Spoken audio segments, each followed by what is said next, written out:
아멘. 네, 말씀의 제목은 은혜로 사는 무비보셋, 은혜로 사는 무비보셋이라는 제목으로 하나님 말씀 선포하겠습니다. 사람은 언제 태어나냐가 참 중요한 것 같아요. 우리가 시대를 잘 태어나야 우리가 한평생 편안하게 살 수도 있고 때로는 어렵게 사는 것을 보게 됩니다. 우리나라가 지금 세계적으로 경제 문화에서 세계를 주도하고 있잖아요. 여러분 오징어 게임을 보셨습니까? 오징어 게임이 우리 에미 시상식에서 6개의 상을 다 탔다고 합니다. 그만큼 K 문화가, K 콘텐츠가 세계를 주도하는 그런 아주 엄청난 영향을 끼치고 있습니다. 또한 미국 대통령은, 바이든 대통령은 우리 한국에 있는 많은 기업들 있잖아요. 아주 굵직굵직한 대기업들이 제발 미국에 와서 큰 공장을 세워달라고 투자 유치를, 세일즈를 하는 것을 보게 돼요. 그만큼 한국의 경쟁력이, 문화가 세계를 주도하고 있다는 것이죠. 하지만 몇십 년 전만 해도 한국 사회는 산업화 그리고 민주화 때문에 아주 큰 변혁기를 겪었어요. 그래서 많은 어려움을 겪은 사람이 많습니다. 특히 60대부터 한 80대 요 정도의 연세 있으신 분들은 산업화 민주화 때문에 많은 희생을 했던 분이 많습니다. 왜냐하면 그때가 우리나라의 아주 큰 변혁기였기 때문에 그래요. 지금은 MZ세대잖아요. 많은 하나님의 은혜를 받은 시대죠. 본문에 보면, 오늘 본문에 보면 이 요나단의 아들 무비보셋은 아주 시대적인 변혁기에 태어난, 어떻게 보면 불행한 어린 시절을 보냈던 사람이에요. 그의 할아버지 누구였죠? 사울 왕이었고 그의 아버지는 요나단이었습니다. 근데 이 사울과 요나단은 블랙과의 전쟁에서 그만 모두가 하루아침에 전사하게 돼요. 여러분 다 아시는 것이죠? 그 전쟁의 패배한 소식을 듣고 그의 유모가 너무 급해서 5살 된 그 무비보셋을 얻고 뛰기 시작합니다. 근데 막 뛰고 도망가다가 그 아이를 뚝 떨어뜨리는 거예요. 그래서 무비보셋이 떨어지면서 두 다리가 부러진 것 같아요. 지금이야 다리가 부러지면 금방금방 치료가 되지만 그 당시에는 그 치료가 할 수 없잖아요. 그건 놔둔 것 같아요. 그러니까 그 아이가 평생 장애자로 살았던 것을 보게 됩니다. 평생 걷지 못했던 것이죠. 그 후에 그의 삼촌이었던 이스보셋이 왕이 되어서 2년 동안 통치했지만 그의 부하들에 의해서 암살을 당합니다. 이런 것을 볼 때 무비보셋은 정말로 의지할 사람 한 명도 없었던 거예요. 정말 시작부터, 그 태어난 때부터 참 어려운 불행한 아이였던 것을 보게 돼요. 그런데 하루아침에 그가 잃었던 모든 재산과 왕자의 권위를 다 회복되는 그런 은혜를 받습니다. 아무것도 할 수 없었던 무비보셋이 어떻게 인생이 바뀌는 놀라운 하나님의 은혜를 받을 수 있었을까? 오늘 말씀을 통해서 그 은혜를 함께 나누겠습니다. 함께 읽습니다. 시작. 다윗 왕은 요나단을 생각하며 언약을 지킨다. 아멘. 누구를 생각해서요? 요나단을 생각해서 하나님의 언약, 친구의 언약을 지키는 것을 보게 돼요. 우리 9절 말씀 우리 함께 읽을게요. 시작. 사울의 집안에 살아남은 사람이 있느냐? 요나단을 보아서라도 남아있는 자손이 있으면 잘 보살펴주고 싶구나. 아니 왜 다윗 왕은 여기 보니까 요나단을 보아서라도 사울 집안의 사람을 돌봐주고 싶었을까? 여러분 다 아신 것처럼 다윗과 요나단은 둘도 없는 친구였어요. 요나단은 사울의 첫째 아들이었거든요. 세자였습니다. 왕의 서열 두 번째였어요. 그러니까 사울 왕이 죽으면 그 대를 이어서 요나단은 왕이 되어야 할 사람이었어요. 어떻게 보면 요나단과 그 다윗은 경쟁 관계였죠. 라이벌 관계였죠. 근데 믿음의 사람 요나단은 주님께서 다윗을 왕으로 세우신다는 것을 알았어요. 그리고 그를 질투하기보다는 하나님의 뜻이 이루어질 것이라는 것을 기대하고 다윗을 더욱더 아끼고 사랑했던 것을 보게 됩니다. 다윗이 그토록 무비보셋을 보살펴주고 했던 것은 그의 아버지 요나단 때문이에요.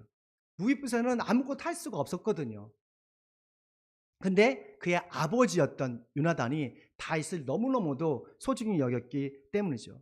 요나단이 하나님의 말씀에 순종해서 다윗을 사랑하고 자신의 생명처럼 귀하게 여기니까 하나님께서 무비보셋에게 은혜를 베푸신 거예요. 사무엘기상 18장 3절 말씀 우리 함께 읽습니다. 시작. 요나단은 제 목숨을 아끼듯이 다윗을 아끼어 그와 가까운 친구로 지내기로 굳게 언약을 맺고, 요나단이 왕자임에도 불구하고 정말 지금 저 어린 그 어떤 장군이었던 다윗을 생명처럼 소중하게 여겼습니다. 왜 그랬을까요? 요나단이 다윗이 하나님의 사람이라는 것을 알았기 때문에 그래요. 하나님의 사람인 것을 믿었기 때문에 그래요. 우리가 믿음이 없이는 우리가 진정한 친구가 될 수가 없어요. 우리 옆에 있는 분과 진정한 친구가 되고 싶지 않으세요? 그리고 우리 직장에서 가정에서 많은 좋은 친구가 있고 싶지 않습니까? 그러기 위해서 뭐가 있어야 돼요? 신뢰가 있어야 돼요. 믿음이 있어야 돼요. 믿음 없이는 진정한 친구가 될 수 없는 것이죠. 사울 왕이 다윗을 죽이려고 계획하자 요나단이 다윗을 탈출시켜줍니다. 그리고 그들은 한 언약을 맺어요. 우리 사무엘기상 20장 15절 말씀 시작. 주님께서 자네 다윗의 원수들을 이 세상에서 다 없애버린 날에도 나의 지방과 이를 끊지 말고 지켜주게. 이게 요나단의 마지막 부탁이었어요. 요나단은 알았던 거예요. 지금은 우리 아버지가 왕이지만 하나님께서 다윗을 왕으로 세우신다는 것을 알고 믿었기 때문에 큰 위기가 올 거라는 것을 알았던 것이죠. 지금 우리가 사는 시대는 진정한 우정이 사라진 시대예요. 오직 이기적인 우정, 자신이 이익이 되면 친구가 되어지고 자신이 이익되지 않으면 언제든지 떠나는 그런 시대에 살고 있습니다. 그런데 다윗과 요나단의 우정은 주님 안에서 서로를 책임져주고 서로를 위로하고 서로를 격려하는 그런 아름다운 모습이 있어요. 이게 바로 그리스도인의 참 우정이에요. 우리도 다윗과 요나단처럼 주님 안에서 진정한 우정을 나누는 그런 그리스도인 되기를 축원합니다. 힘든 세상에서, 참 험난한 세상에서 서로에게 힘이 되어지고 용기가 되어지는 그리스도의 동역자가 되기를 축원합니다. 내가 여러분 설교 열심히 할 때 여러분도 아멘도 해주시면요, 그게 저를 도와주는 거예요. 거기서 막 꾸박꾸박 졸고 있으면 저도 이게 꾸박꾸박 졸리기도 하고 힘들어요. 그러니까 정신 좀 힘들으셔도 여러분 아셨죠? 아멘도 하시고, 네, 공감도 해주시면 그게 바로 서로에게 힘이 되어지고 용기가 되어주는 거예요. 일단 우리가 발견하는 하나님의 은혜는 부모가 하나님께 순종하면 그들의 자녀에게 하나님께서 복을 내려주신다는 거예요. 요나단의 아들 무비보셋은 아버지와 다윗의 깊은 관계를 잘 몰랐어요. 하지만 요나단이 하나님의 사람 다윗을 귀중하게 여기고 또한 그 생명을 자기 생명처럼 유의할 때에 하나님께서는 그걸 보시고 요나단의 자녀들을 복 주시는 것을 보게 돼요. 이것은 하나님께서 우리에게 이미 신명기 5장에서 약속해 주셨어요. 신명기 5장 10절 말씀 있습니다. 시작. 나를 사랑하고 나의 계명을 지키는 사람에게는 수천 대 자손에게 이르기까지 한일 같은 사랑을 베푼다. 그러니까 우리만 사랑해 주신 것이 아니라 우리의 자손에게도 뭐 주신다고요? 천대 이르기까지 우리에게 자손에게 사랑을 주신대요. 하나님께서는 이 약속의 말씀을 지키실까요? 안 지키실까요? 당연히 지켜주십니다. 이 말씀의 증거를 바로 무비보셋, 아무것도 할 수 없는 하찮은 존재가 정말 하나님의 큰 은혜를 받아서 자신의 모든 부모들의 그 자산을 다 회복하고 왕자의 권위를 누리게 되는 거예요. 우리가 매일마다 주일마다 오셔서 하나님께 예배드리잖아요. 예배드릴 때 찬양하고 경배드리잖아요. 그리고 하나님의 성교와 구제를 위해서 우리가 헌금도 하고 기도도 하잖아요. 눈으로 보이지 않아요. 그런데요, 하나님께서 그걸 다 보고 계시고 알고 계시는 거예요. 그리고 그 우리의 헌신과 우리의 어떤 하나님의 귀한 사역을 통해서 여러분의 자녀들에게 100배 그 이상의 축복을 해주실 걸 믿습니다. 저는 그래서 우리 자녀에 대한 기대가 많아요. 지금은 우리 아이들이 많이 부족하고 인격적으로도 좀 어떤 부족하지만 하나님께서 우리 자녀들을, 우리 다음 세대를 회복시켜 주셔서 이 나라 이 민족을 살릴 걸 믿습니다. 또한 하나님은 다윗 왕을 통해서 무비보셋의 마음의 상처를 치유해 주신 것을 보게 됩니다. 우리 함께 읽습니다. 시작. 다윗 왕은 무비보셋의 마음의 상처를, 아멘. 사실 그 무비보셋은 평생 과거의 상처로 트라우마가 있었습니다. 그런 너무도 자신이 하찮은 존재라고 생각하고 쓸모없는 인간이라고 무기력하게 살고 있었어요. 우리 8절 말씀 함께 읽게요. 시작. 무비보셋이 엎드려 아뢰었다. 이 종이 무엇이기에 죽은 개나 다름없는 저를 이민님께서 이렇게 돌봐주십니까? 그래서 그 무비보셋의 마음의 상처를 느끼십니까? 사람들마다 다 마음의 상처가 있고 아픔이 있어요. 과거에 있었던 상처 때문에 평생 트라우마로 사는 것을 보게 돼요. 요즘 우크라이나의 전쟁으로 가족을 잃는 사람들이 많잖아요. 막 학살하고 하는 것을 보면서 와, 이건 정말 전쟁은 정말로 정말 나쁜 것이구나 라는 생각합니다. 아마 우크라이나 사람들은 이런 전쟁을 통해서 평생 평생 그 마음의 상처와 아주 분노로 살 거라고 생각을 합니다. 무비보셋도 자신의 삶이 너무 비참해서 여기 말씀 보니까 어떻게 비유하죠? 죽은 개와 같은 신세라고 해요. 죽은 개, 살아있는 개가 아니라 정말 죽은 개와 같은 신세라고 생각합니다. 그러니까 자신이 사는 것이 얼마나 힘들고 어려웠으면 죽은 개와 같은 아주 쓸모없는 인생이라고 생각했을까. 아마 그런 느낌이 들었을 거예요. 그는 왕자였잖아요. 그의 운명은 그의 아버지와 할아버지 사울 왕이 전사하는 그날 인생의 나락으로 확 떨어진 거예요. 하루아침에 그는 왕족에서 역적이 됐어요. 사실 무비보셋과 다윗은 어떻게 보면 갈등 관계잖아요. 그래서 어쩔 수 없이 저 시골에 있는 르보발이라는 작은 마을에서 숨죽이어서 아주 간신히 염영하고 있었습니다. 여기 말씀 보니까 로드발이라는 곳이 있거든요. 로드발은 풀밭이나 목초가 없는 것이라는 의미가 있어요. 풀밭이 없는, 그러니까 아주 황무지한 거죠. 그러니까 무비보셋이 그 인생이 너무 황무하고 너무 어렵고 고된 인생이라는 것을 알려주는 거예요. 그는 세상에 대한 두려움 때문에 세상에 담을 쌓고 아주 무기력하게 살고 있었던 것이죠. 그런데 하나님께서는 그의 마음을 아셨던 것 같아요.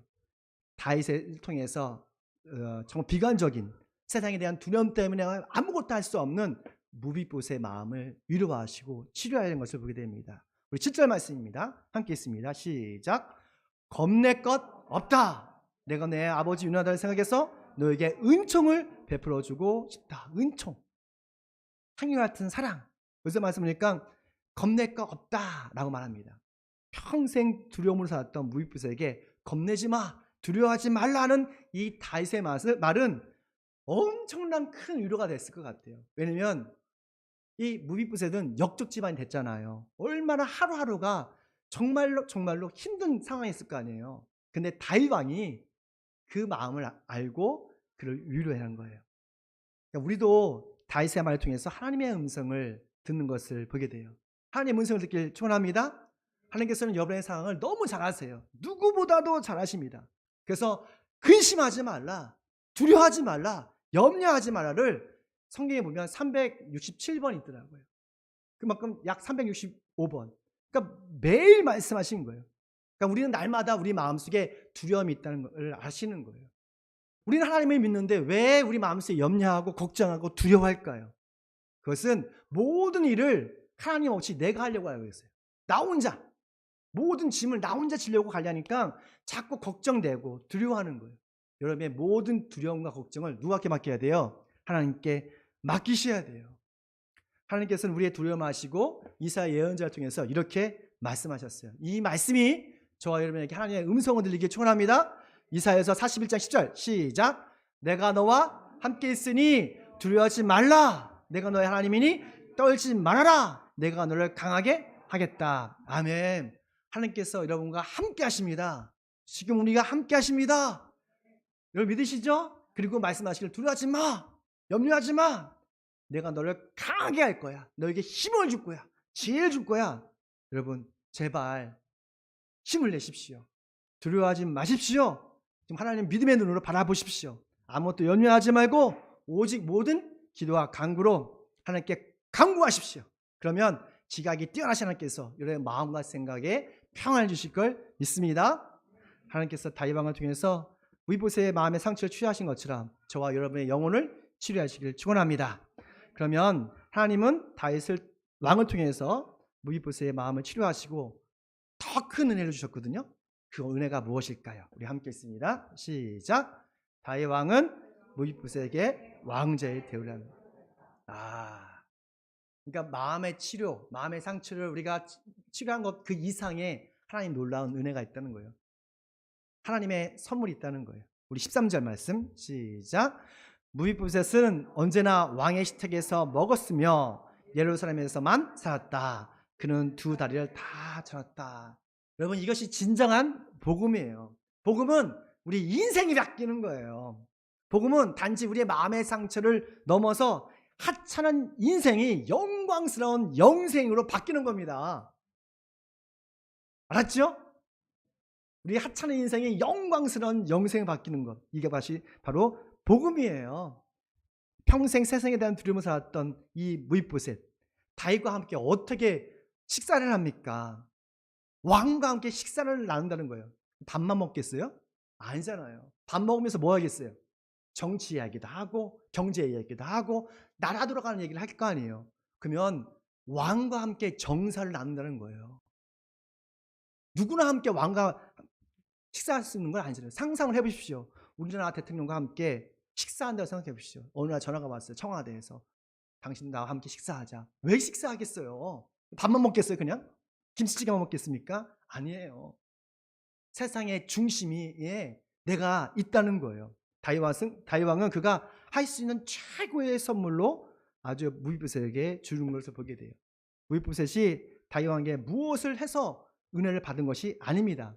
그의 아버지 믿음의 사람 요나단이 하나님의 사람을 사랑했기 때문에, 정말 귀하게 여기기 때문에 그랬던 것이에요. 그래서 하나님의 사람들을 우리가 소중히 여길 필요가 있는 거예요. 저는 여러분을, 여러분은 저를, 그리고 믿는 사람 주변에 있는 사람들을 소중히 여기는 거예요. 좀 친절했으면 좋겠어요. 남편에게, 아내에게 친절하십시오. 그리고 교인들이 안 왔으면 그분들에게 조금 관심을 가져주십시오. 이것이 바로 하나님의 사람에게 하는 거예요. 그러면 그의 모든 은혜와 축복이 누구에게? 여러분의 자녀에게 흘러가는 거예요. 은혜는 하나님의 선물입니다. 값없이 주는 선물이에요. 하나님은 예수님의 이름으로 선택한 사람들을 끝까지 사랑하십니다. 저 여러분을 끝까지 사랑할 걸 믿습니다.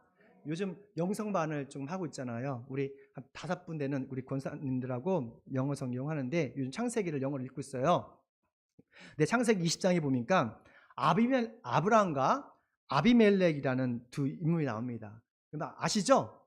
참 이거를 영어로 읽으니까 더 재밌더라고요. 왜냐하면 아브라함이 그 어떤 문제가 있어서 그랄 지방에 있는 곳으로 내려갑니다. 그 그랄 지방의 왕이 바로 아비멜렉이었어요. 근데 아브라함이 아비멜렉이 두려워서 자기 아내를 아내라고 부르지 못하고 누이라고 불렀어요. 근데 사라가 예뻤던 것 같아요. 나이가 많이 들었지만. 그래서 아비멜렉이 사람을 보내서 그 사라를 데려와서 자기 아내로 삼으려 합니다. 그날 밤에 꿈속에서 하나님께서 아비멜렉에게 나타나셨어요. 그리고 보자마자 나를 치시는 거예요. 사라 데려와서는 안 된다. 그러니까 깜짝 놀란 거죠. 그러니까 아비멜렉이, 아니 주님, 제가 악의적으로 그 여자를 데려온 것이 아니라 아브라함이 자기의 누이라고 해서 제가 그녀를 아름다워서 아내로 삼으려고 데려온 거예요 라고 하니까 하나님께서 나도 너의 마음을 알아. 그래서 내가 지금 알려주는 거야. 그 여자는 바로 아브라함의 아내다. 그러니까 다시 돌려보내. 그렇지 않으면 너와 네 집안이 다 죽게 될 거야. 이게 말씀하는 거예요. 근데 참 여기서 좀 상식적으로 이해가 가지 않는 거예요. 잘못은 누가 했어요? 아브라함이 했어요. 아브라함이 거짓말을 했잖아요. 아내를 누이로 속였으니까. 근데 야단은 누가 맡고 있어요? 아비멜렉이 맡고 있어요. 난 여기서 참 상식적이지 않다 생각했어요. 왜 이렇게 하나님께서는 아브라함 편을 드실까? 왜냐하면 아브라함은 하나님께서 선택하신 믿음의 사람이었고 아비멜렉은 이방이었기 때문에 그래요. 이게 참 차이점입니다. 그래서 하나님의 선택을 받아서 예수 그리스도를 믿고 하나님의 자녀가 되는 게 중요해요. 만약에 우리 자녀가 잘못했어도 우리는 누구 편이에요? 당연히 자녀 편이죠. 그렇지 않습니까? 여러분은 하나님의 자녀이십니까? 그러면 하나님은 항상 여러분의 편이 되어주시는 거예요. 중요한 것은 여러분이 하나님의 편에 서는 게 중요하죠. 우리 요한복음 1장 12절 말씀 함께 있습니다. 시작. 그러나 그들을 맞아들이는 사람들, 그 이름을 믿는 사람들에게는 하나님의 자녀는 특권을 주셨다. 아멘. 저 여러분 더 이상 고아가 아닙니다. 부모님이 돌아가실 수도 있어요. 하지만 우리는 고아가 아니에요. 우리는 하나님의 선택을 받은 하나님의 자녀가 되었습니다. 하나님은 항상 저와 여러분의 편이세요. 하나님의 자녀로서 왕같은 거룩한 제사장으로서 세상 중심에서 하나님의 성교의 주인공이 되시길 축원합니다. 함께 기도하겠습니다. 우리의 어려움과 형편을 누구보다도 잘 아시는